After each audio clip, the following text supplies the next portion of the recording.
The Nerdcast Empire is on the air. We are back with another week of podcasting excellence here on the Nerdcast Empire. I am Matt in the studio. Great to have you along with us. We have another week of the best hard rock and heavy metal. Once again, this is the music of September the 12th this week. As we get things underway, we will talk a little bit about some news headlines. Another group of bands have been announced for Sonic Temple. We'll also talk about another anniversary album that'll just make us all feel old. And we'll also get to the Vault with a couple of, I guess classic might be in quotation marks this week for these albums. And then we'll get to the final question of the week with the Power Trio. Joining me in studio, as always, is Mike. Mike, how's it going? It's going. Man, there was a lot of pretty good music on the list this week. Like, I find myself still wanting to go back and finish a couple of the albums that I haven't had a chance to finish, but made making picks a little difficult. Like, I didn't want to commit to anything, but what I ended up with I thought was really good. Also tried the Skyline ice cream, so, I got that going on too. Yeah, Skyline Chili has... in Cincinnati, if you are from the Cincinnati area, or you're at least aware of Cincinnati chili, and depending on where you're from, that might be a divisive topic, because if you're a person who's from Texas or an area where you have like actual chili, Skyline Chili is not necessarily chili. I would kind of agree with that. Yeah, I would too. Even though I like it, it's not chili. It's some sort of weird meat-based gravy or something. I don't know how to describe it, but when I think of chili, I don't think of it. Yeah. So, obviously Skyline is one of the popular Cincinnati chilies, and probably one of the two or three that have branched out beyond Cincinnati. And Graeter's is one of the famous ice creams around here. It is, and it's certainly kind of a higher-end ice cream option if you have Graeter's, but definitely if you visit Cincinnati, even if you're not into the chili, definitely encourage you to stop by a Graeter's and find their ice cream, because it is really good. They have come out, actually already had come out with a Skyline flavor for their ice cream, and it went really well, and it was a very short run, so they have brought it back this month, and Mike finally got a hold of some. We kind of missed the boat the first time, and it's interesting. I mean, to me, it tastes like you just ate a giant thing of Skyline chili and then immediately put a scoop of ice cream in your mouth. It just has that almost aftertaste of Skyline. Yeah. It works a little better than I thought it would. Yeah. Like, I was expecting to be repulsed by it, despite liking both ice cream and Skyline chili, but I'm not. Like, I don't... It's not going to usurp cookies and cream or chocolate chip cookie dough among the pantheon of my favorite ice cream flavors, but it is most certainly edible. Yeah, it is. I mean, kudos to them for that. So may have to try some more of that. One other story while we're telling stories, and I haven't shared this one with you yet, so I'm going to get your honest reaction to this. So as most people know, we talked about on the broadcast, I do a lot of sports broadcasting, and last night we had our first football game of the year, and it went very poorly. That's a whole nother story. The game or the broadcast? The broadcast was fine. The game was not good. Thomas More was lost to another team that was 0-4. So it's just one guy. How's he supposed to win? That's a good question. He lost to an entire lake. But, anyway, the game wasn't great, but it's always a good time because we go out to eat. There's a local restaurant. If you're in Northern Kentucky and you like, kind of the bar, pub type restaurants with really good food, I can't recommend Garzelli's enough. It's off of Dixie Highway. It was right next to a Kroger. The Kroger actually just closed because they're building like a mega Kroger nearby. But I really recommend. Their pizza is outstanding, but they have all kinds of bar food that is also really good. But we go in after these football games, and when they play their annual night game, we typically close the place down. Well, there was two guys sitting at the bar, clearly had been there a while. Clearly they were having a good time, and as you would, obviously they have a lot of TVs with sporting events and such on. But these two guys were not watching a sporting event, even though you would have thought they were, because they were just as involved as if they were cheering on their favorite college football team. Any guesses as to what those guys were watching on television that got them so excited? Oh man, let's see, Saturday night television. I'll give you one hint. This is definitely a show that you have seen before. Oh wow, And it runs every week, and it has run every week as long as I can remember. every week And on Saturday, but not Saturday Night Live. I want to throw that out there. We won't guess for too long because it doesn't make for great podcast. Radio, but what network? I don't even know where it airs now, but it is. It's probably aired on every network in Cincinnati at some point. Wow, what is it? I'm stumped. It is. These guys were literally high-fiving and cheering and hooting and hollering watching Cash Explosion, the Ohio the lottery game show that man. airs. It still airs. Has been probably as long as I can remember. And these guys are literally yelling at the TV like they were coaching their favorite team, mad at the contestants, excited when they did well.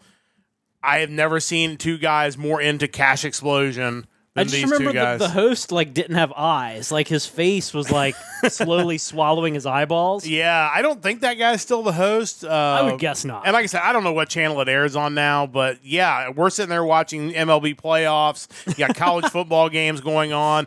The Savannah Bananas were on one of the televisions, and these guys are at the bar locked in to Cash Explosion. So that's amazing, actually. it was. We all couldn't really get over it, but I had to share that. Definitely a highlight of last night. But we'll get back to the music stuff now because, good chance to maybe tell a couple stories right out of the gate. But, first thing we'll talk a little bit about in our news headlines, because we've been keeping everybody updated, is, the latest announcements from Sonic Temple. Should note, before we talk about the bands they have announced, I did see on social media today that another headliner is coming tomorrow. So if you do follow them on social media, you're going to probably find out about that tomorrow morning.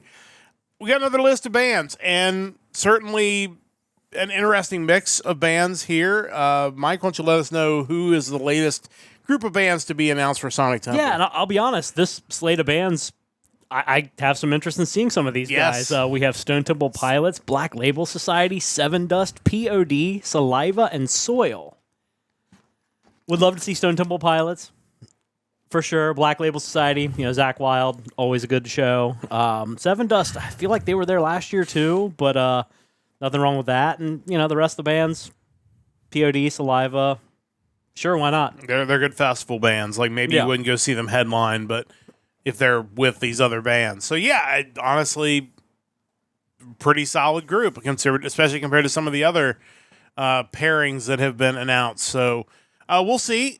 Obviously, what this headliner is tomorrow. And, when you go to the Sonic Temple website and you go to the page that has the guests, there are so many spaces that just have, band to be announced there. And most of them are kind of at the front. So, if you figure that the ones on the front or at the front of the list are the headliners and the top bands, a lot of those have not been revealed yet. So, we've got a long way to go before we really get a grasp of what the Sonic Temple is going to look like. Yeah, absolutely. And I remember last year, there was a point in time where just every day they would announce one new band. It was such a weird, setup as far as how they were making the announcements. I kind of like this better, where it's just a bulk, 5 or 6 bands at a time. A lot of speculation about who the next headliner is going to be. I think that'll go a long way as far as my level of excitement. I have kind of jotted down the top 5 bands at this moment that I would like to see there, just to kind of remind myself if it's something I'm really that excited about. And, right now, I'd say Stone Temple Pilots are right up there at the top. Yeah. Cradle of Filth, number 2. Would love to see them. I'm sure they put on an amazing show, assuming they still have band members and they don't all quit or get fired. Sure. Death Clock, legendary, just, takes you back to the good old days of Cartoon Network and Adult Swim. Atreyu's a band that I've liked for a while. Definitely would like to see them. And then kind of number 5's a tie. Part of me, even though I'm not a huge fan, I wouldn't mind seeing My Chemical Romance. But then there's also kind of the local thing of Hawthorne Heights being an Ohio band. I've not seen them before, and kind of some nostalgia there. But that's kind of what I'm looking at as far as my top 5 bands right now. Yeah, solid list, and we'll see how that list changes over the weeks as we get more announcements. Hopefully, it'll shift because obviously you want bands that you're even more excited to see potentially. But no, it was so far a solid list. But again, long way to go. We'll keep you updated as they announce those each and every week. If they start doing every day, we'll group them in for them, so we're not talking about one band at a time on the podcast. This next story is another one of those, man, I feel old stories, but it is one that I think is important to talk about. As we kind of anticipated, 30th anniversary of Melancholy and the Infinite Sadness from the Smashing Pumpkins coming up. In fact, in just a couple of weeks, we'll hit the 30-year anniversary of that album.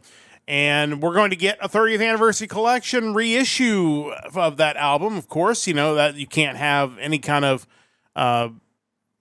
collection like that without some sort of special release. And then the article you see from Blabbermouth that I posted in the chat lists kind of what is going to be on there. Looks like you've got some live stuff. You've got the main album. There's just a lot of really good stuff on there. But obviously this, I would have presumed this would have been the first album of theirs that I listened to and was, like, wow, these guys are different. I think this was my first thought, but really talented. And it'll be interesting to see kind of the reaction, I think, because Billy Corgan has been an interesting wrestling promoter. Yeah, has been an interesting guy over the years, and it'll be interesting to see like if there's a groundswell of excitement for this. Because honestly, I'm excited that we're going to get kind of a special release on this. Yeah, absolutely. I know this album is a huge deal.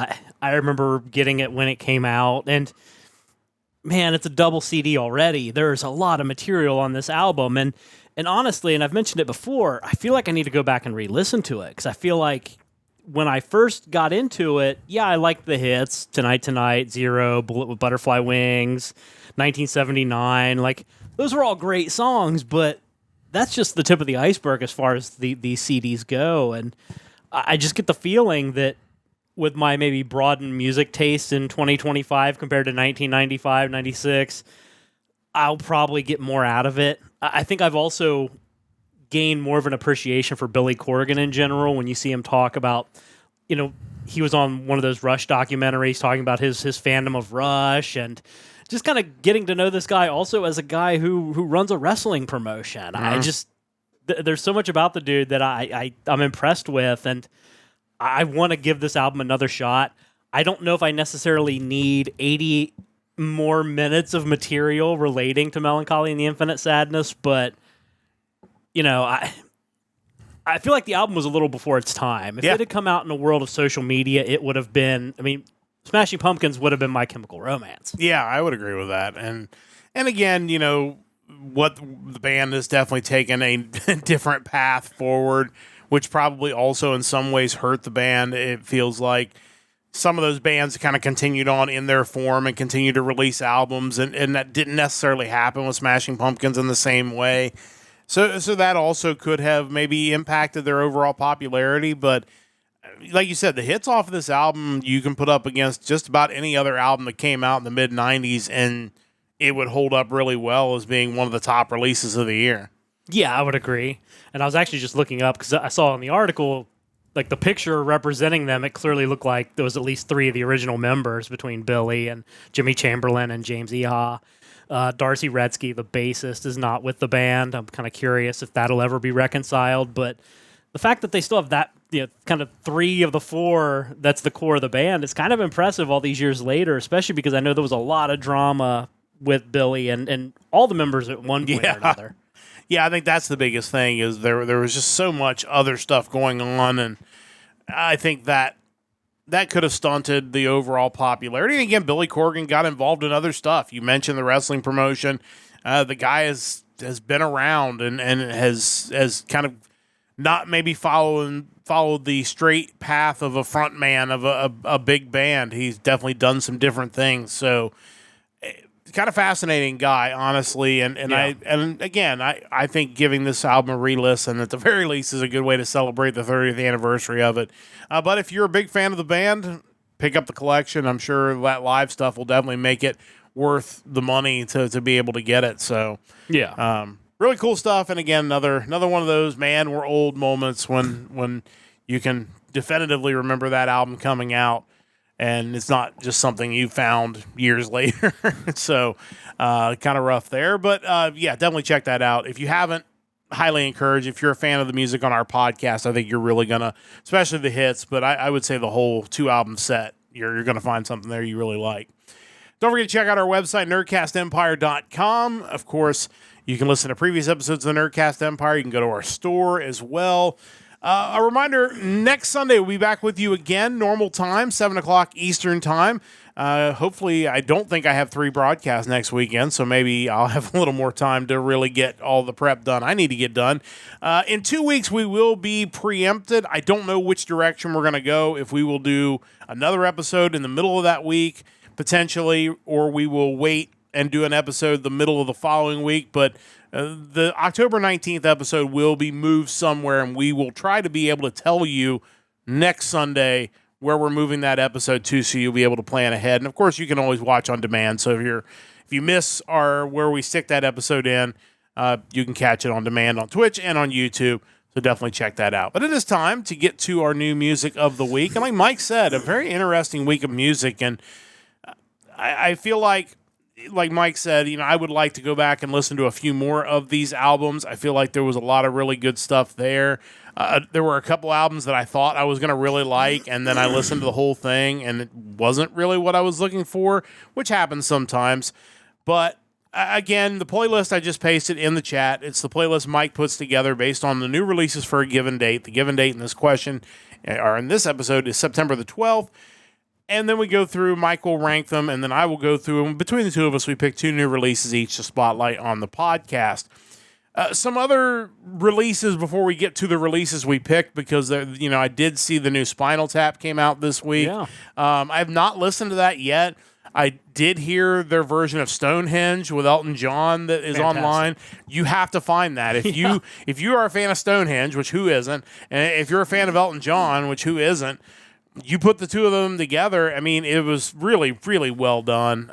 Anything else before we get to the stuff we picked that probably people need to put on their radar from this week? Yeah, so as far as kind of major releases, or what I would deem to be major releases, we had a new one from the band Between the Buried and Me, prog metal band that I've never really given much of a shot to, but man, I got a few tracks into their new album, and it's wild. The track on the playlist I thought was really good. So yeah, like it's I need to go back and listen to the whole thing, because I'm definitely impressed with what I've heard so far.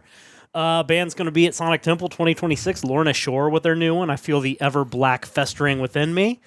A new one from the band The Rasmus, who I kind of dropped off of years ago, but the playlist track, the title track Weirdo, was actually pretty solid. Mm-hmm. So I may have to give that more of a listen. Obviously, you mentioned Spinal Tap. We do have some re-releases and collections that came out as well. Re-release of Behemoth's Pandemonic Incantations. A couple Led Zeppelin re-releases, their live EP and Physical Graffiti, the 50th Anniversary Edition. We have a definitive collection of Motley Crue hits, Motley Crue from the beginning. Okay. So, when we get into the vault later, the Power Trio later, and we talk about greatest hits, they had a couple solid greatest hits albums, and now apparently they have another one. And finally, Sweet with Sweet Life re-release. Anything Sweet does is usually catchy and worth checking out. Also notable, a band that we talked about a few months back, the band Calamity Kills. Yeah. The expanded version of their self-titled release, Calamity Kills, is out. Definitely worth checking out. I need to listen to all of that, maybe even pick it up. We'll see. But what I've heard of it, it's good. And if you didn't get a chance, we did do a special reaction to the video that was on the playlist this week, but the record label offered the opportunity for people to do a react on that, so we did. Band reached out to us and thanked us. The label reached out and thanked us, and it did pretty well for us. So we were both fans of the music, and so definitely check those guys out. They're really good, and wish them the best with this new release. I definitely will have to check it out once I get a chance to grab the whole thing, but again, really good stuff. Check out the playlist. Find the things that you want to listen to, and then obviously we'll tell you what we think you should check out on the playlist, and that's what we will do now. It is time to get into the new music. So, Mike, what do you have for us first this week? Yeah, so like I mentioned, it was really tough to single out two, because there was a lot on this list to enjoy, and getting to that point where I actually settled on 2 picks was it took me a while this week. Pick number 1, though, I'm really excited about. It's the debut album from a Seattle, Washington-based power metal band. They are Hyperstrike, and this album is called High Risk. Yeah, this is one of the ones I had circled on the playlist that I need to go back and give a full listen to. And what I've heard of these guys so far is really good stuff. Yeah, absolutely. Band formed in 2024. They consist of 4 guys that use pseudonyms. They are Ben Bennett, or Chop Daddy, on bass, Josh Hoffman, or Goblin Hammer, on drums, Ilya Ignatov, or Siberian Claw, on guitars, and Aiden Fanian, or Brain Lord, on vocals. This is a really fierce and fast album. It has this kind of raw energy that you kind of want to hear from a debut. Definitely, at times, not super polished, but I like that. Some really intense riffing, cool grooves, and enough variety to not feel boring. Brainlord's vocals at times kind of remind me of Ian Gillan. Like, it's just a certain quality that he has to his singing that I think is kind of different among power metal bands, but I think it'll definitely get you excited about it. It's cool to see more metal bands coming out of Seattle and Washington in general. Obviously, vault picks, we have hit Washington numerous times, whether it be Nevermore, Alice in Chains, Queensryche, War Babies, Foo Fighters, and even some new bands over our time doing this podcast. Rivet Skull, Cassandra's Crossing, Hangfire. So just add these guys to another list of bands coming out of that area, which, again, people kind of equate it to grunge, but man, it's got a pretty good metal pedigree too. Yeah, absolutely. Standout tracks on the album include Meltdown, High Risk, Steelheart, Savage Sword, and the track that I picked to listen to, Shadowbound. Check these guys out. This is Hyperstrike with their new release, High Risk. This is the 4th track off of this album, Shadowbound. Let's listen to a little bit of that now. I see secrets in yourself. Why can't you see my soul laid bare? Oh, we're shadowbound in too deep. We'll meet again in eternal sleep. With love to make the angels sing. We're shadowbound in too deep. All souls can touch, but they never meet. Our secrets buried deep underground. You and me, shadowbound.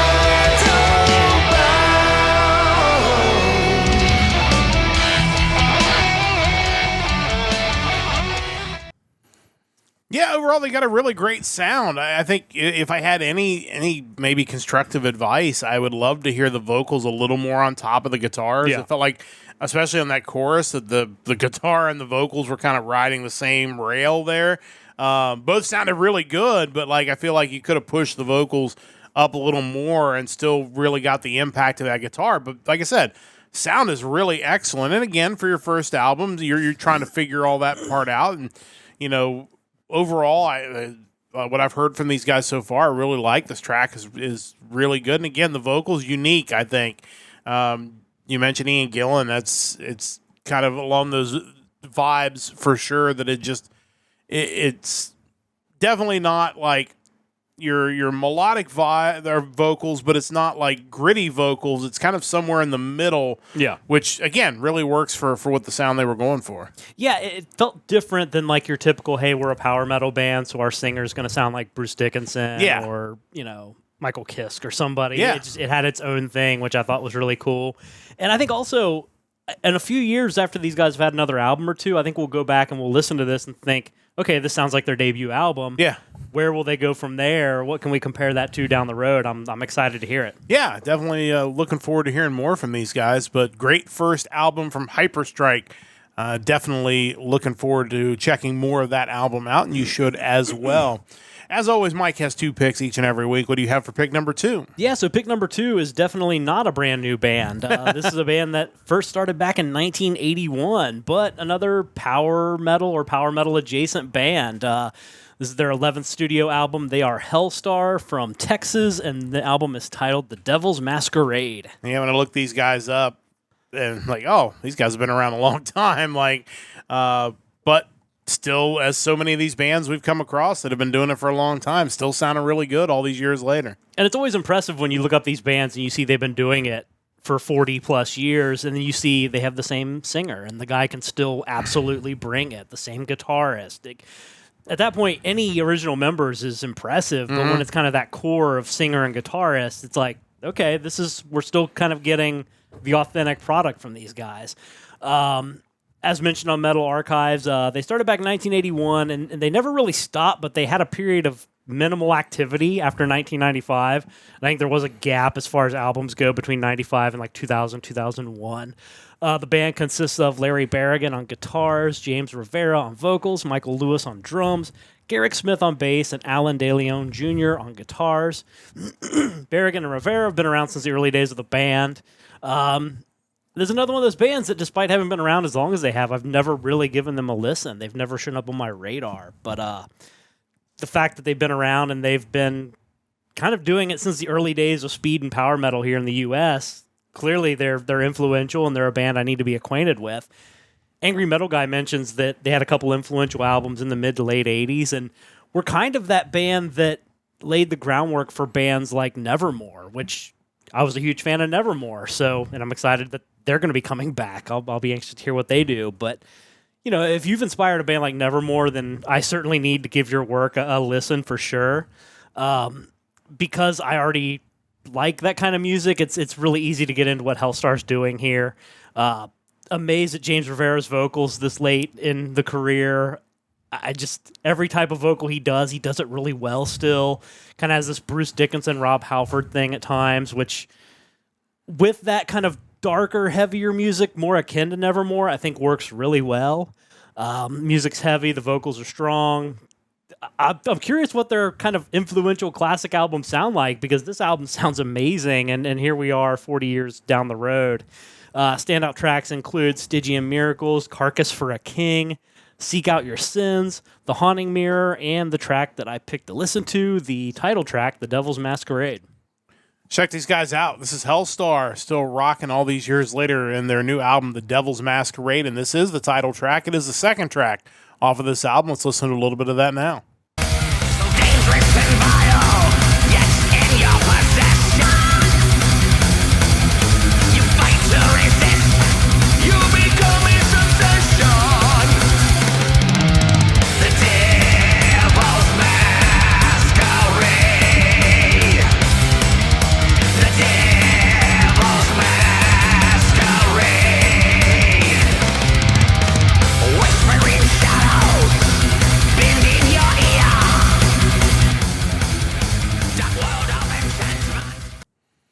Yeah, you can't help but be impressed with the sound that the whole band is putting out at this point. But like I said, the vocals are still every bit as strong as they have been, at least from our sound. And you know, it works. Like, I mean, you know, this is a style of music that, again, a year ago, I probably wouldn't have realized there were bands out there doing this, let alone bands that have been doing it for 40 years that are still putting out new music.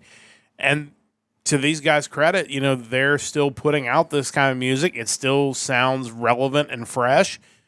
And it takes you back to a time when these guys first started, when a lot of people were doing this kind of music, but they're still doing it at a high level. And I'm excited to get a chance to listen to this whole album. Yeah, and it's wild when you think of like kind of the hotbeds of that style of music. You don't immediately think Texas. I mean, I know Pantera came out of Texas, but like you think Seattle with bands like Queensryche and Sanctuary. You think, obviously, California. You think of New York. It's cool to see that it grew out of here as well. And, you know, they're still doing it. And, man, I need to be paying more attention to it. Yeah, for sure. I'm excited to maybe go back and check out some of their classic releases now, but you should check out their new release, Helstar, with a new one out on September the 12th. Definitely worth picking that one up. I have two releases as well, and we're going to get to some of our favorite things on this podcast. We're going to get to some AOR music. We're going to get to an album from Frontiers. And how about a concept album? That sounds like the perfect combination. Let's jump right into my first pick. This is what I termed an international AOR band. They've got members from a few different countries. This is The Switch with No Way Out. And when you look at the album cover, obviously if you're watching the podcast on YouTube or Twitch, you can see the album cover and see exactly what's going on there. Definitely looks like a throwback to the 80s. Well, that's the plan. This is their first album. This is a band made up of Canadian vocalist Bobby John, twin brothers Tom and James Martin, used to be with Vega and Nitrate on guitars and keyboards respectively, and Swedish bassist Dennis Butabi Borg. Not only, the Frontier is, not only are they a powerhouse group, but this album was written with a theme. It's basically a throwback to the 1980s. In the release, they talked about, imagine a movie coming out in the 80s to grip the world with the same way the classic Back to the Future did, but in a parallel universe. That movie is called The Switch, and it is about a band that goes on a U.S. tour and encounters trouble with an underworld mob. In a cruel twist of fate, the band have to swap guitars for deadly weapons and end up in an ultimate fight for survival. This was their biggest movie of 1987, spawned the huge soundtrack, which you can hear on No Way Out. So the band is basically the movie that came out, and the album is the soundtrack for the movie that fictionally came out in 1987. We've talked a ton about bands who go back and borrow sounds from different generations, and most of them don't have creative backstories as to why they have picked to do this. So I give these guys a lot of credit. They have come up with a whole lore, basically, of why they have decided to play this kind of music, and they knock it out of the park. It sounds like it absolutely would have come from an 80s movie soundtrack. It's a well-produced album, which you're not surprised with Frontiers. But overall, it was an enjoyable listen, and really, I enjoyed it before I really read the story behind it. But overall, they did a nice job with this, and it's definitely worth checking out if you're a fan of AOR or 80s movie soundtracks. Standout tracks include Young Hearts, Hanging On to 17, Young Gun, and the track we're going to listen to on the podcast is Danger on the Loose. So let's check these guys out now. The Switch with their new album, No Way Out. This is the opening track off of that album, Danger on the Loose. Let's listen to a little bit of that now. She says I'm easy come and easy go. Your love won't take this hard. It breaks you to the bone. She's danger, danger on the loose. Heartache coming over you. Shoot you down with a loaded gun. Breaking hearts just for fun. She's danger, danger on the loose. She's walking around with some high class. Honestly, when I heard the first track off of this album, I would have sworn it was a cover song of something else because it was so well done that it sounded legitimately like something out of the 1980s that they had just decided to cover. But overall, album's a lot of fun. Definitely a throwback, and there's some really good stuff on here. Mike, your thoughts on these guys?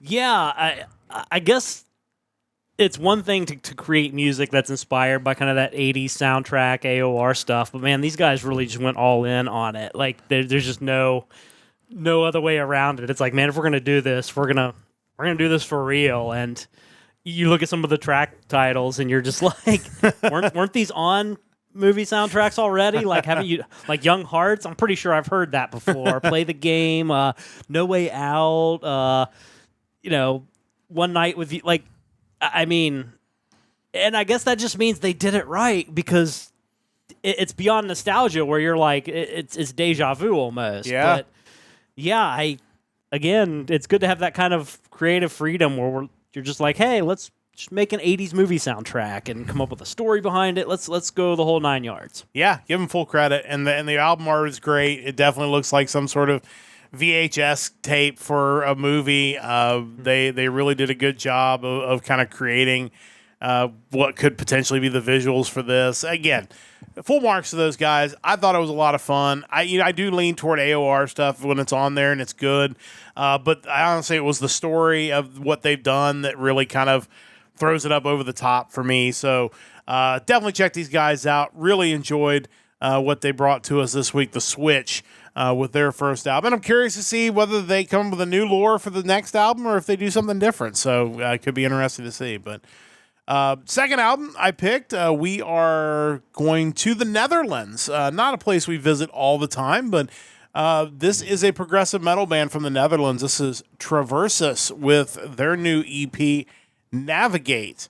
I don't always pick progressive metal stuff because progressive metal stuff can sometimes be hard to get through for this podcast because the albums tend to be long and the tracks tend to be long and a lot of times they're really good and it's just sometimes it's hard for us in what is a kind of a condensed window to do this. So you give me an EP from a prog band, that gives you a better chance of me getting through it, and that's exactly what happened here.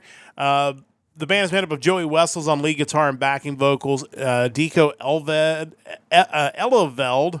on bass, Madelief de Groot on lead singer and rhythm guitar, and Liam de Groot on drums.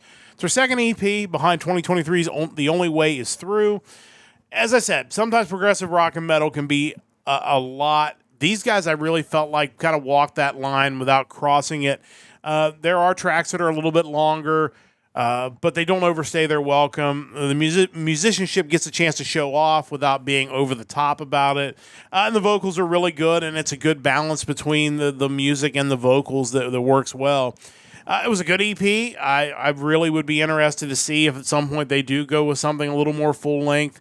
Even, it's a prog EP, so it's still 30 minutes long and 6 songs, so it is.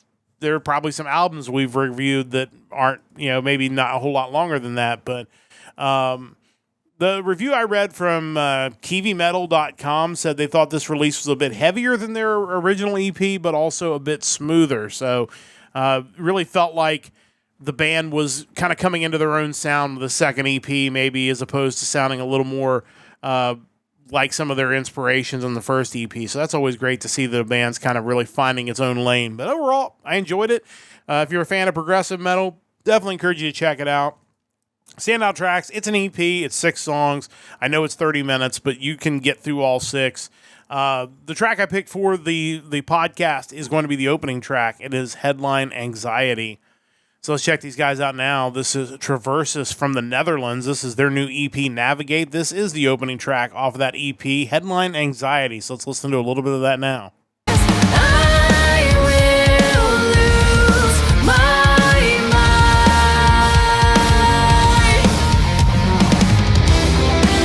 Turn around and let me go.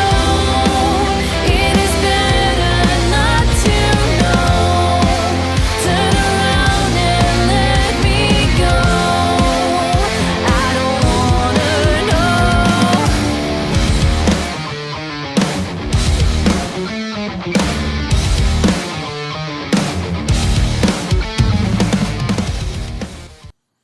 The other hard part about picking prog bands is they don't always have traditional choruses in their songs. Yeah. Like sometimes it's just kind of a flowing song, and you heard a little bit of that there. But again, I think everything that was done in this album is done well, and I think that's when you're looking at a prog release, you almost have to judge it differently than you would judge a standard rock or metal album because of their goals are clearly different.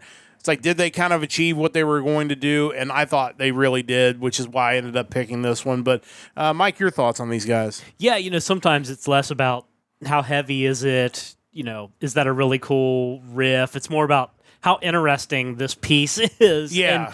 And like with that sample, it's like the guitar work underneath the vocals. The vocals sounded great, but then you had that kind of intricate guitar playing underneath it. It's just like, yeah, that'll keep me around for a while. And, Yeah. and we're not talking 20-minute songs, so it's not as challenging. There was another prog album on here that I enjoyed what I heard of it, but again, when you're talking about prepping for a podcast, it was 6 songs and an hour and 10 minutes long. Yeah. It's like, there's not that one kind of like, well, let me jump into this one to kind of get a taste. Like, no, it's every track is a commitment. And sometimes that's great. There are other times where that's just not what you're looking for. Yeah, and I can't remember which band that was, but I listened to the playlist track of those guys, and I really enjoyed it. Yeah. But, like, I think I was, 10 minutes into a 12-minute track, and I looked at the timer where it's like, are we done yet? Like, are we still? Where am I at? Yeah, and again, that's one of those things with prog metal. The people who love prog metal, I think both of those albums are definitely worth a listen. These guys especially, I really enjoyed this. And like you said, it's not, we're talking 30 minutes, so it's an average of about 5 minutes a track. I think that's a pretty good length. Yeah. You go too much longer, and you'd better be doing something amazing. I mean, even Dream Theater, who I really like, sometimes it's just like, okay, guys, like, let's move on to the next thing. For sure. And I kind of enjoy more the give me 5 or 6 minute tracks. And then if you want to blow it all out at the end of the album with like a 20-minute song, then let's do that. I think of like Octavarium from Dream Theater, the title track. Octavarium's amazing. Yeah. You don't want the whole album to be just 24-minute songs. Yeah. At least I don't. Yeah, that is a bit much. It's hard to tell me you're going to be able to do 3 24-minute magnum opuses, opi. I don't know. Like, what are we building to if it's all that? Yeah, for sure. So, no, 100%. But, no, I really enjoyed this. It is definitely digestible, which with prog rock I think is really important. So, definitely check out Traversus. Really enjoyed their EP. There was a good amount of prog metal on this week. Arjun Anthony Lucasen. We had Between the Buried and Me. Say a Saren, which is the one that we were talking about. With the really long tracks. What else did we have? There were a couple down at the bottom, I believe, too. Obviously, Traversus that we mentioned here. There was also Syrinx. Oh, yeah. Which, I don't even know if that was metal, what I heard of it, but it'll be. I want to go back and listen to that because I think it'll be really interesting. And clearly, when you name your band Syrinx, like, you better be a prog band. You better be a prog band. I don't think you come up with that name otherwise. And you better be good because you're the priest. Yeah, it's the temple. Oh, good stuff for sure. But I mean, and, like you said, sometimes the prog stuff can be hard to get for the podcast because we have so many albums to go through to try to find two, and if one of them is an hour and 20 minutes. Might not get through all of that. So doesn't mean it's bad. That's why we put a playlist up so you can find the stuff you really like. If you're into prog rock, this was actually a really good week for you. So definitely check that out.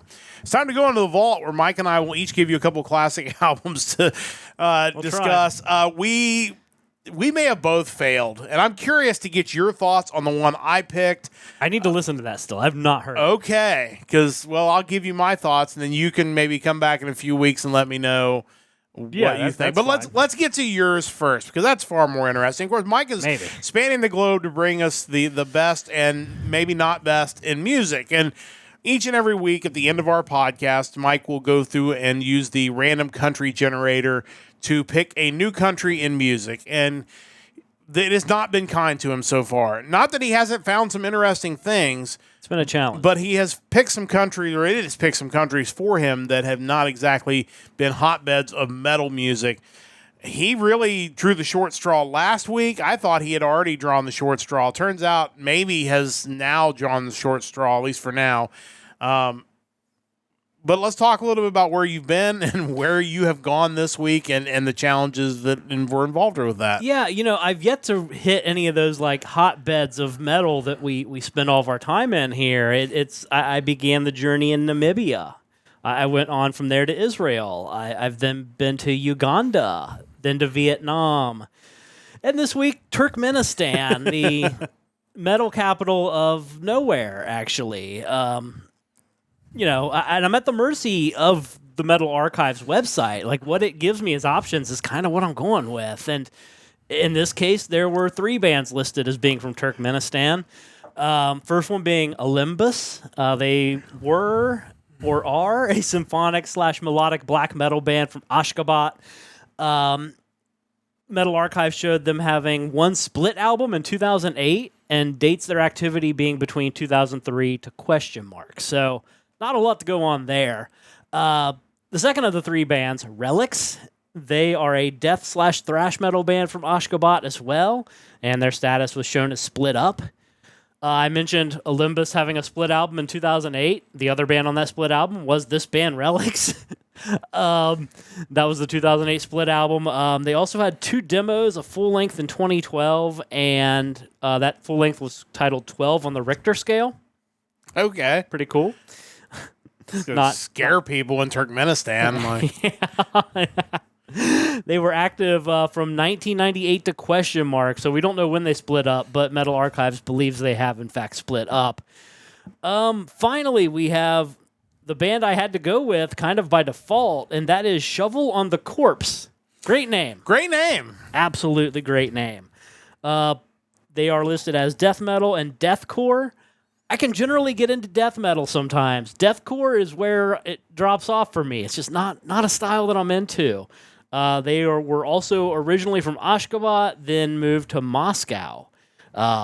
Active from 2007 to 2021, also currently split up, like kind of the other two bands I assume are. They had an EP in 2011, a full-length album in 2012, and then 3 singles. I checked out that full-length album, Crucifixion of Evil. Also, Crucifixion has an X in it, right? Like, it's not spelled like cruca and then like fiction, like. Yeah, it shouldn't be, Like the but genre. I think that's what this album was spelled like, Yeah. which Google didn't Okay. like when I looked it up. Okay, yeah, that's what I thought.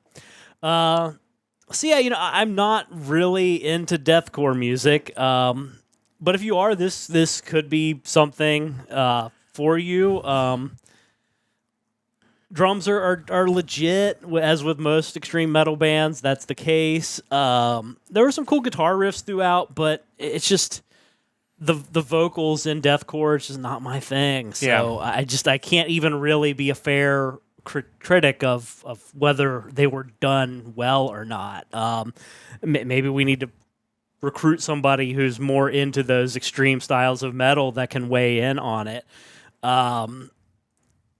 But yeah, kind of in conclusion, there's not a whole lot out there in Turkmenistan. Obviously, three bands listed, potentially all not active. Kind of going back to the album real quick, we did have some pretty fun tracks on there. You have Death Embrace at the End of Mankind, 13 Days Before the End, which appears to be maybe about like the Mayan calendar thing. It says 13 days before the end, and then in parentheses, 21/12/2012, which I think goes back to like that was supposed to be the end of the world based on the Mayan calendar. Yeah. Among the demons in suits, Hellstove, The Nightmare, which is a Dreamkeeper cover. Well, here I am standing in the middle of Ninth Circle. Okay. So yeah, like, kind of your typical cover art for deathcore. But yeah, that's where we are. So I'll be kind of anxious to see where I end up next. But hopefully there'll be more than 3 bands next time. Yeah, for sure. Turkmenistan, the not metal capital of the world. For sure. Yeah, I'll be very curious to see where you end up taking off next to. And do we want to do that now? Yeah, we could. All right, we're going to go ahead and do that. Mike has spun around his computer so I can see and really just verify that whatever this thing spits out is actually where he's going. So, okay. I would think we got a little more potential here with this new country. I've seen some bands from there on our list previously. This could end up being the best one so far, to be honest. Yeah, we are heading to the Ukraine. So, yeah, I think this will be a good week. I think you're not going to have a whole lot of trouble finding a metal bands from Ukraine. So that's probably the best pick he's been stuck with so far. So yeah, honestly, let's get there. Let's get there. So that'll be next week. We'll find out what Ukrainian bands Mike is going to check out on the vault. I am continuing on through Frontiers Music, and we are up to the letter O this week. And so that means I could not resist. We talk a ton on this podcast about our good friend Jeff Tate. Yeah. And of course, Jeff Tate, because of a court order, it was really more of a settlement, but whatever you want to term it. In the mid-20-teens, could not use the name Queensryche anymore. Of course, he was fired from the band.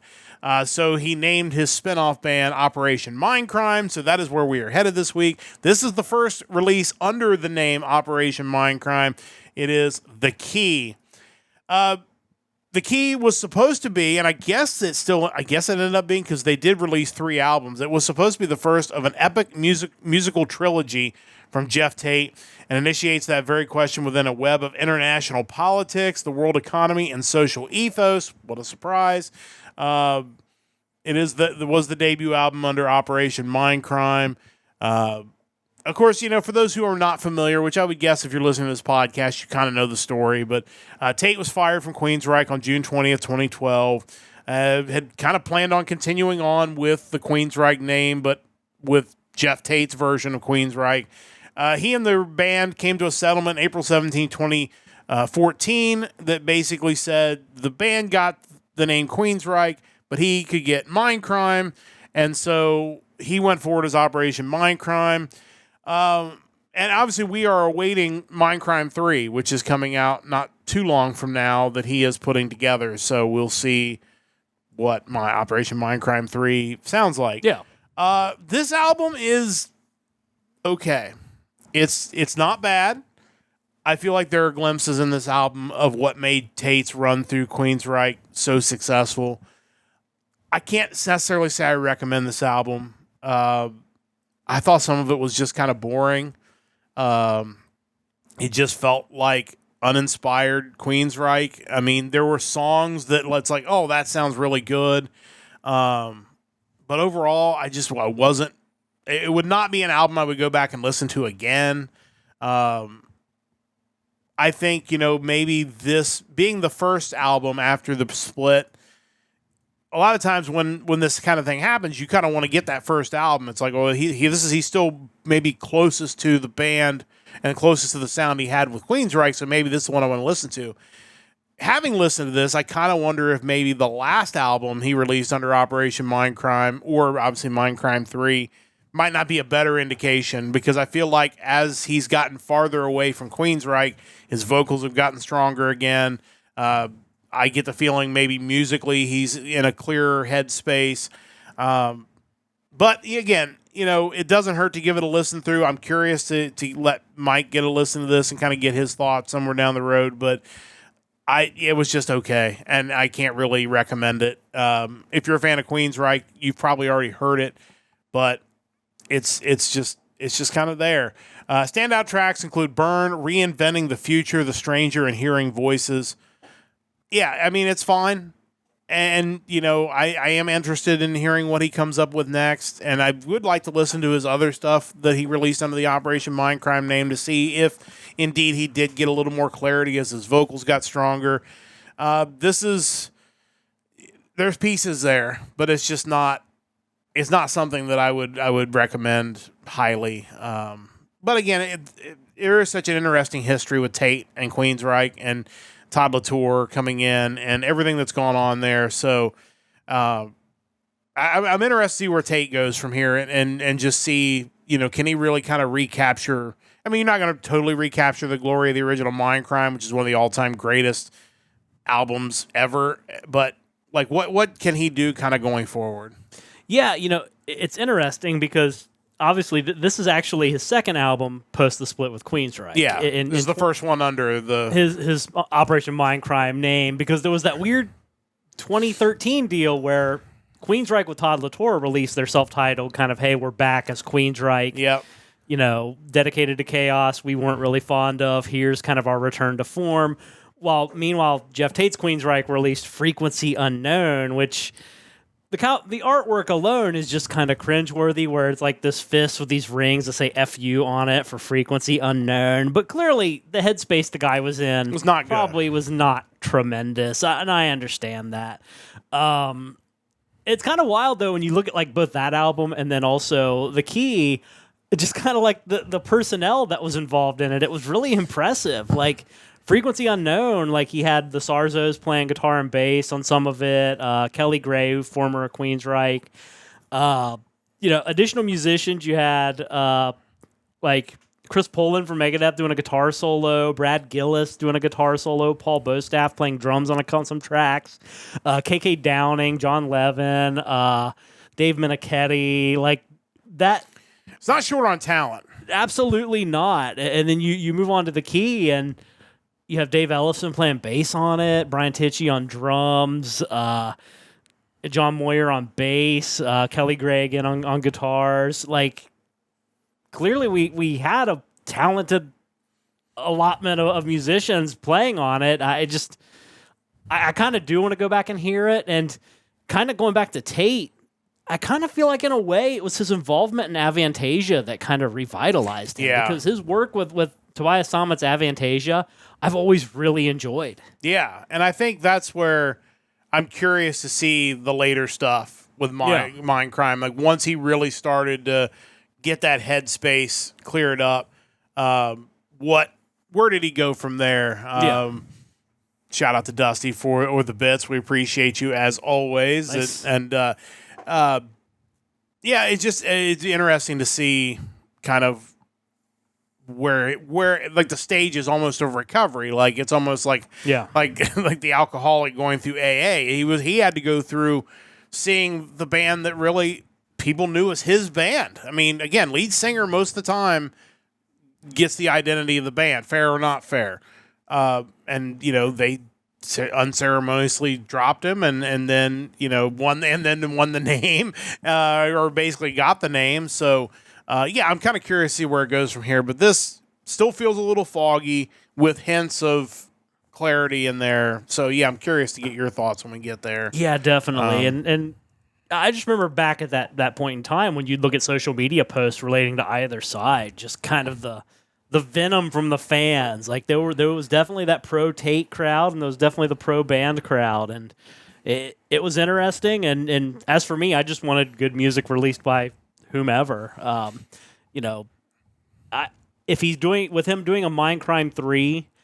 I liked that when they did Mindcrime 2, there was a concerted effort to make an album that felt like Mindcrime. Like, people probably will never look at Mindcrime 2 as being good as the first one, but it felt like it came from that same... Even though you didn't have Chris DeGarmo, it still felt like it came from that same space. And if Mindcrime 3 can live up to that in any way, I'm excited for it. Yeah, I would agree with that 100%. And... I think it'll be interesting to see. One thing we've talked about a lot on this podcast is it's not like the new Queensryche didn't make some missteps as well. And one of their biggest missteps has been we are only going to feature the old stuff that it is. A lot of these hits that you really like, we're not always going to play those because we really like the original stuff. So yeah, both sides have had their missteps and how this all went down. But again, it's weird to me because it felt like both sides kind of forgot that, like, it was Mindcrime and Empire, to me, that was the pinnacle of Queensryche. And maybe they don't feel that way, and they're certainly entitled to not feel that way. But it would be weird for someone to go through their discography and not come back and say, Mindcrime and Empire, back-to-back, two of the best back-to-back albums a band can throw out there. Yeah, 100%. So, I'm curious. And people join our Discord. It's pinned in the chat. Listen to these albums and let us know what you think. We'd definitely love to get your thoughts. It is time for the Power Trio, the Hard Rock Hat Trick, that each week we will present a question. And speaking of the Discord, this is a good place you can suggest Power Trio questions. You can answer Power Trio questions.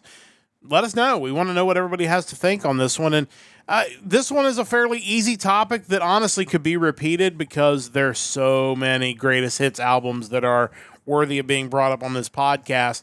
It is, our top 3 greatest hits albums. And it's hard to pick 3 because you could just go on all day on this topic. And honestly, you would never really run out because just about any band that we're a fan of probably has a decent greatest hits album. Yeah. But let's talk about some of the ones that we want to spotlight for the listeners that maybe are kind of indicative of some of our music tastes and some of the things that really kind of shaped the music that we liked over the years. So, do we get anything from Shane this week? We did. Okay, I'm interested to hear what Shane's thoughts are on his... It's funny, he texted me back after last week, and he's like, I'm just now getting around to this. Like, this was a really difficult topic for the one we had from last week. It's like, no, man, I totally get that. But yeah, he came back pretty quickly with this one. We always then kind of have discussions of what our logic was behind it, because I kind of throw what I'm thinking, and for him, it seems like just 3 greatest hits albums that he really likes. He did kind of point out an issue with this topic, though, and I think it doesn't apply to me as much because I'm very much still the physical collector, but in an age of streaming and digital consumption of music, I don't think people think, or even artists think, about greatest hits compilations as much anymore. Agreed. And when I went through my Discogs collection of music, and it's like, so many of the greatest hits albums I own are like things I bought years ago. Yeah. Like I just don't, unless you're talking about a band that I just collect everything for, I don't have a lot of new greatest hits albums. And I feel like what you're going to get in 2025 is either anniversary collections of classic albums where it becomes a greatest hits because it's like, well, we're also going to throw Some bonus tracks that are all of our good songs. Yes. Or it's going to be live albums, which I did pick one live album as one of the choices here because that is the one time where you're going to get a greatest hits of a band. Sure. And, I picked, I think at least two of the albums we've talked about on the podcast before, one being, I think, one of the best live albums ever, honestly. But yeah, so it is a lost art. So I think, and it's a shame because to me, that was what got me into so many of these bands was you find the hits first. And then it's like, oh, well, now I'm going to check out the catalog. And when so many of the bands that you like, you got into them beyond their prime. Yeah. Their greatest hits was sitting right there the whole time. Like so many of the hair bands that I like, it was their greatest hits I bought first. Yeah. And then you eventually go back and listen to everything. And even now, I mean, that's part of this podcast is we're now catching up on a lot of the back catalog for a lot of these bands. Yeah. And Mike had a really good idea for the vault that one of us or maybe both of us will tackle at some point is to take a band and just go through their entire catalog week after week. And basically every release they have becomes a week of the vault. So I've already thought about Chicago because they've had so many albums, but yeah, it would be actually very interesting to and easier than looking for music from Turkmenistan. well, everything's easier than looking for music from Turkmenistan. Like writing a greatest hits album is probably easier to be honest. But so yeah, going into Shane's picks, and this was interesting because he didn't give me like specific like, hey, this greatest hits album that was released at this point in time. So I kind of had to wing a little bit of this. But number one, and it really could be on anyone's list, Queen's greatest hits. Yeah. The problem with Queen, and I mentioned it to him, is that like I have a greatest hits of theirs that's like a 3-disc set.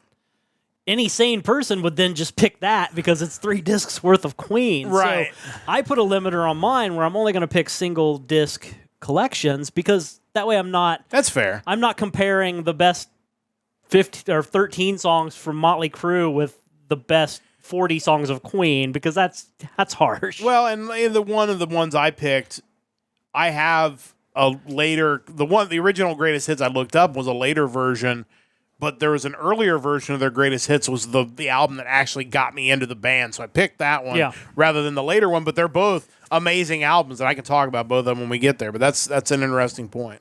And with Queen, their greatest hits are interesting because man, they had like the first two that came out pretty much had like even split as far as good music goes. So I chose the original greatest hits, had Killer Queen, Bohemian Rhapsody, You're My Best Friend, Somebody to Love, We're the Champions, Bicycle Race, We Will Rock You, tracks like that. Number two, Elton John's greatest hits. Yeah, that would be a really great album. Another artist who you can't really get all the hits on one album. No. Like, I was looking through the track listing of this one from 1974, and it's good. I mean, you got your Goodbye Yellow Brick Road, Saturday Night's All Right for Fighting, Rocket Man, Benny and the Jets, Don't Let the Sun Go Down on Me. But come on, Someone Save My Life Tonight's not on there. So, we're missing something. And the number three, I didn't even know these guys had a greatest hits, but man, it's solid. From 2012, Slipknot, Antennas to Hell. Oh, okay.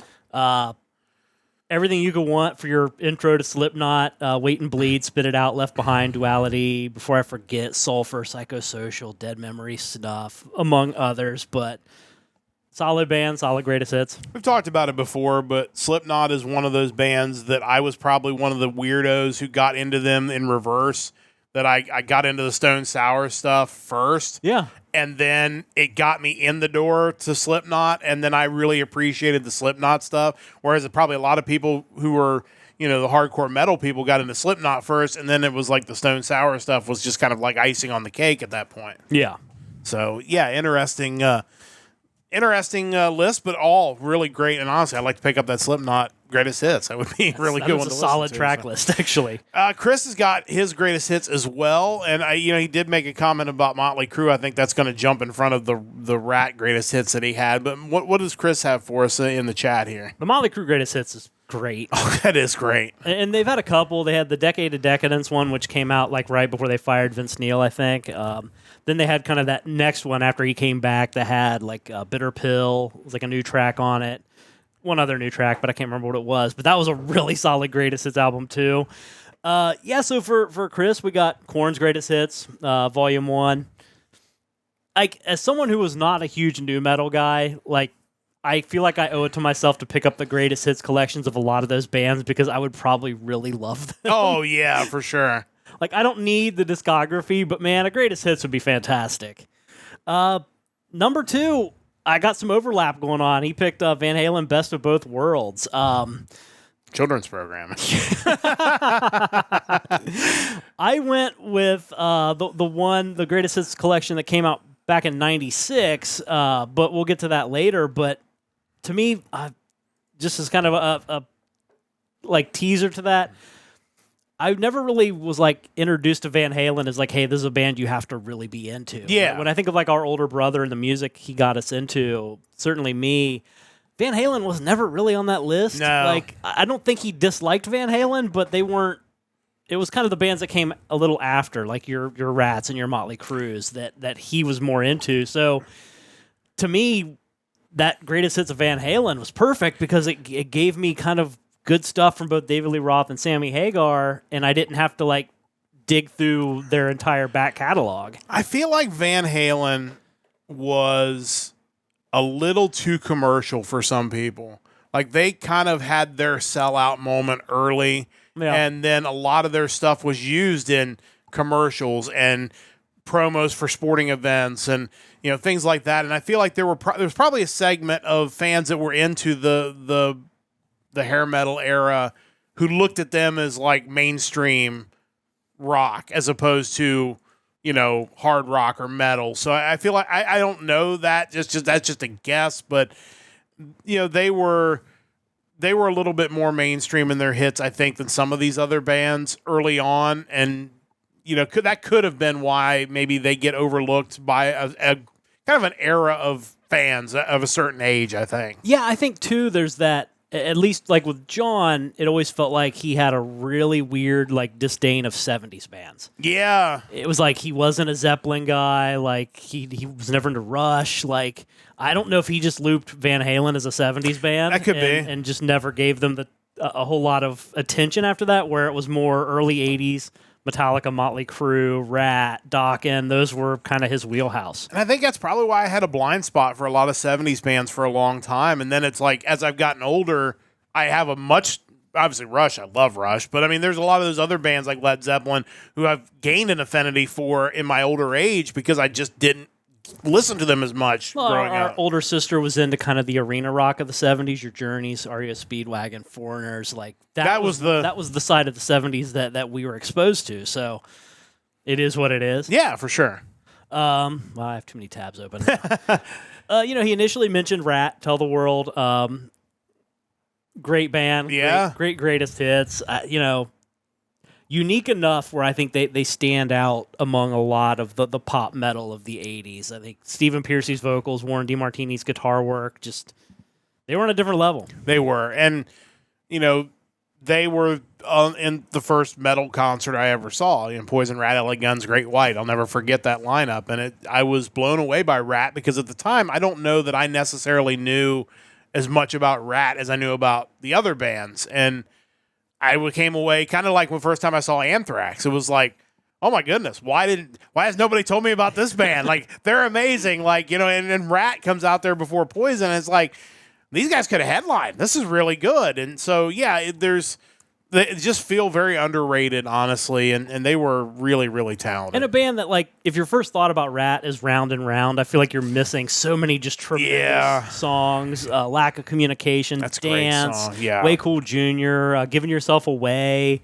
One Step Away, Nobody Rides for Free, just so many awesome songs that, I mean, Round and Round's a great song, but man, there's a lot more there to discover for sure. Yeah, I love Rat. And Chris mentioned, Nobody Rides for Free is a mainstay on a road trip playlist. Yeah, that would be. As it should be. I don't know if we've done road trip playlist on this podcast yet, but that might be another good idea for the Power Trio. Well, I think, too, like their 2011 album, Infestation, I remember listening to that during one of the trips out to Vegas and just that they or 2010, I guess it was, but they did such a great job at kind of recapturing that feeling of classic Rat. Like it was a great road trip album. Yeah, for sure. And then obviously he ended up going with Motley Crue instead to take Rat's place, which again, another great choice.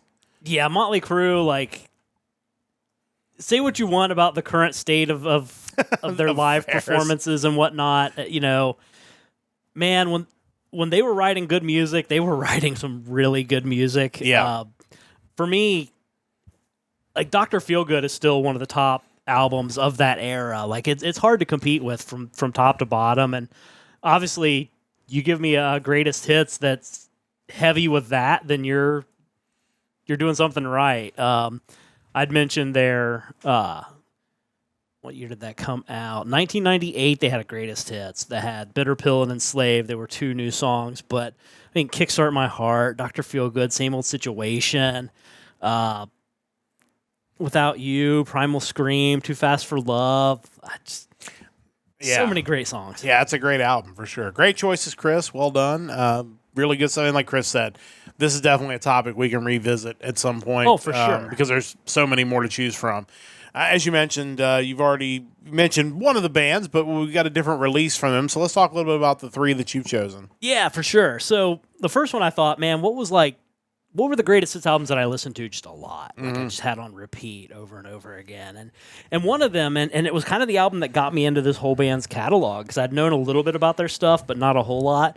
From 2000, Saigon Kick's album Greatest Misses. Yeah, that one comes up on I don't listen to my iPod currently because I have my new car, but that one comes up a ton, and I will always stop and listen to it because every song on that is so good. So good and so different. Unique. Yeah. Yeah, like I was pretty sure when I found this album, I'd already listened to The Lizard because John had that. Yep. Great album. I just didn't realize what more they had going on. If it hadn't been for their greatest hits, I probably never would have listened to any of their later albums post Matt Kramer, because some of that stuff it isn't even like, it's not hair metal for sure. It's hardly metal. It's just, you think of tracks like One Step Closer, which is pretty heavy, Close to You, Russian Girl, Eden, just stuff that was just alternative rock at that point. Yeah. And even stuff as far back as their first album just didn't really seem like metal to me, but I loved it. And I've been a huge fan of both their work and Jason Bieler's ever since. Yeah, I mean, just if you haven't listened to that, you're missing out. Again, another band that, might be known for 1 or 2 songs for the casual fan, but they're so good and so talented, and their catalog and greatest hits is definitely worth diving into. Yeah, for sure. I mean, if you can pop that in and not just immediately enjoy it from just the beginning of what you say, like, that's great. That's just a great track. Anyway, number 2, going back to albums that I listened to death, and I've mentioned it on the podcast a bunch as well. Aerosmith's big ones, 94. The reason I didn't pick it because I was almost certain you would, and it is maybe one of the best greatest hits albums of any one we're choosing on this podcast, because to me, I don't know that I would be a fan of the band if I hadn't heard that album. Yeah, and it's definitely the era of Aerosmith that I really enjoyed, but I just remember how many times in the mid-90s listening to that, and it was one of the few albums that, like, our friend group enjoyed as well, because I didn't have a whole lot of overlapping music taste with our friends in the neighborhood. I was more into metal. They were into more. I remember how many times, like, riding uptown with Ben, he was listening to the Beatles, and it's like, what is wrong with you? Like, no offense, but that wasn't me. I was listening to metal. Yeah. But, and like Ryan got into stuff too. Like, he got me into like Power Man 5000, but he was never a big music guy. Yeah. But this was something that back in kind of our early high school days, like late middle school days, we all just kind of agreed on. And it's, at the time, I loved that album, but I didn't think, man, I need to go pick up Permanent Vacation, Pump, and Get a Grip. Like, the greatest hits was all I needed. And that to me means it must be a really good greatest hits album. Yeah, for sure. It's definitely worth picking up. You want to hear I think it's the best era as well of Aerosmith. It's certainly the era that I most resonate with their sound. Not that their stuff in the 70s isn't great, because there's some really great stuff there, but it's so different. Honestly, they almost feel like 2 different bands, even with the same lineup. I feel like Aerosmith is like Disney. You have an affinity for the stuff that came out in a certain period of time and you're growing up, and that's it. Like, Yeah. if they released something new today, I wouldn't care. I wasn't. They had some hits in the 70s I liked, but that wasn't my era. It was that late 80s to 90s, Permanent Vacation through probably just before Just Push Play. Yeah. Like 9 Lives, Get a Grip, Pump, Permanent Vacation. That was when I cared. Yeah, that's a phenomenal greatest hits album for sure. And then we already talked about it, but number 3, Best of Volume 1 from Van Halen from 96. Yeah. Wasn't a huge Van Halen fan, so this was the perfect amount of David Lee Roth and Sammy Hagar. And it was relevant to when I was getting into music. It's like I remember seeing numerous times on MTV the video to Right Now. Yeah. I remember Humans being in the Twister soundtrack, another Sammy Hagar Van Halen track. And how with this greatest hits album, they brought back in David Lee Roth and wrote a couple new songs and had a song like Me Wise Magic on that album, which was really good. But kind of a weird period of time where it seemed like, hey, maybe Van Halen's got things back on track, and then whatever. And then not. But perfect greatest hits album. Yeah, it's a great album. Definitely worth picking up. Can't really go wrong. And that's the thing, and we'll talk about it with my picks as well. There are multiple options for at least 2 of these bands that you could get greatest hits for, and you're not going to go wrong with either one. We'll jump into my picks, and to me, again, this is kind of one of those, I've said things about this band in the era, but, this is the era of this band that got me into this band. It is Chicago's greatest hits, 1982 to 1989. Great album. The other greatest hits album I have for them is The Best of Chicago, 1960. I can't remember I just looked it up. Let me pull that up. I'm sure they have like a definitive. The Heart of Chicago, 67 to 97. Okay. Which is also really great. But the album that got me into the band was this album, a single disc album. Starts off with Hard to Say I'm Sorry, Look Away, Stay the Night, Will You Still Love Me Tomorrow, What Kind of Man Would I Be, You're the Inspiration, I Don't Want to Live Without Your Love, Hard Habit to Break, Along Comes a Woman, She Would Have Been Faithful, We Can Last Forever. I don't think it gets any better than that. I think that is, again, it's the pop era of the band, so your mileage may vary, but as far as that era, that's just a phenomenal album. For sure, and it's... There are tons of bands over the years that have had personnel changes and have come up with different sounds. Like, this was a band that really still had the core band for a lot of that and just totally went a different direction on their own. Yeah, and like I said, they just absolutely nailed it. And again, the one from 67 to 97 is really good as well. It also adds in Make Me Smile, Saturday in the Park, Color My World, Just You and Me, Does Anybody Really Know What Time It Is, Beginnings.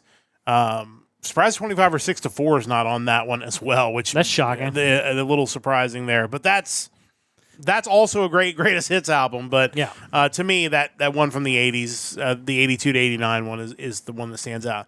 Went off the beaten path for number 2, but I think you'll agree this is a greatest hits album. We're going to go to Night Ranger's greatest hits from 1989. This track listing is You Can Still Rock in America, Sing Me Away, Goodbye, When You Close Your Eyes, Sister Christian, Don't Tell Me You Love Me, Sentimental Street, The Secret of My Success, Restless Kind, and 4 in the Morning. I feel like they're so underrated because that is a greatest hits album. It is, and kind of looking back at it now, it's like they were essentially a super group. Yes. Like, when you look at the talent they had, I feel bad in saying to me they're still just a greatest hits band where I've never really looked into their individual albums. I only know this greatest hits package, but it's fantastic. Yeah, and I do feel like I should go back and maybe that'll be one of the bands I'll put on my list if I ever go through their whole catalog because it would be interesting to hear because everything Jack Blades has done has been really good. Kelly Kagey's really good. We just listened to one of his albums a couple weeks ago on the Vault. Brad Gillis' name is all over the place on our podcast. So I probably need to give these guys a little more run on their individual stuff. But as far as the greatest hits, it's great. To me, one of the all-time greatest live albums is my third pick, and that's Eagles Live from 1980. We talked about it weeks and weeks ago on the podcast. I will talk about a greatest hits album from the Eagles in a moment because it's kind of crazy because it's so early in their career, and yet it's an amazing album. But this is obviously live performances from around 1980, But you had Hotel California, Heartache Tonight, I Can't Tell You Why, The Long Run, New Kid in Town, Life's Been Good, Seven Bridges Road, Wasted Time, Take It to the Limit, Duel and Dalton, which leads into Desperado, Saturday Night, All Night Long, Life in the Fast Lane, and Take It Easy to wrap it up.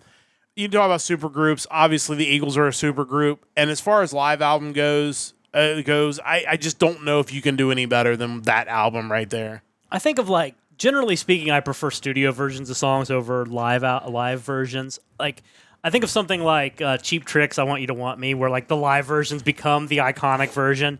With the Eagles, you can say that about a lot of their songs, where that live version, especially from that double album, is kind of the version of the song. It is kind of the ideal performance of it. It's so good. Two songs in particular off of that album that to me are probably the definitive versions of Seven Bridges Road, obviously, because that really was the only. I don't think they ever did a studio version of that. I think that is the only place. And Hotel California, because you have the crowd and you can hear the crowd when you hear the normal version of the song, like where the crowd would pick up. Yes, exactly, because that is the version you would always hear on the radio, is this live version from 1980. But amazing album. But again, the Eagles have probably had dozens of greatest hits albums because they've had so many hits, but this is the first one from 1976. It is the Eagles' greatest hits, 1971 and 1975. And again, this is pre-Hotel California, but you still have Take It Easy, Witchy Woman, Lion Eyes, Already Gone, Desperado, One of These Nights, Tequila Sunrise, Take It to the Limit, Peaceful Easy Feeling, and Best of My Love. That's 71 to 75. And that's an amazing greatest hits album that doesn't even include Hotel California. That's a weird thing about some of the bands, is that obviously when you're late to the party getting into them, because I certainly wasn't alive back then, like you see that greatest hits and you're just like, wait, where are the other good songs? How could you not include those? And you're like, no, this band had enough of a catalog at that point where they're like, hey, let's release greatest hits album. Sure. And then now we'll follow it up with the biggest album that we have in our entire catalog, and we're it's going to be its own greatest hits album, basically. And then, so, again. And maybe part of that could be just the tumultuous interpersonal relationship with a band like that, where they're like, we don't want to do another studio album, let's just release greatest hits. Yeah. Who knows? And I think that's why, album like Hotel California ended up so good, probably because it was like everybody had to get their songs on this album. So you got the best of everybody. Yeah. And so you end up with this crazy album that has just these amazing songs. But again, if you're looking for an Eagles album to get in on, the double album live, to me, is as good a live album as you're going to find. And it really is a really good indication of what the band sounds like. I don't think it's too far off, so definitely worth checking out. But again, all greatest hits albums. We could do this topic probably once a month and probably not run out for a long time. But that's the thing. I didn't mention any multi-disc greatest hits albums. Yeah, like, I could have went with Halloween's Treasure Chest, Anthrax Anthology, Hit Wonders, both amazing. And then bands that I just like, a band like Megadeth, like. Yeah, I'm such a fan of all of their stuff that like their greatest hits are meaningless to me, kind of. But at the same time, like if you were recommending a way to get into the band, you could give somebody a greatest hits and be like, here, like this is. I would have to go back and like look at them just to know what's on them, because I don't. Yeah. I've never spun them really, besides like Capital Punishment, because I had one new song on it. Yeah.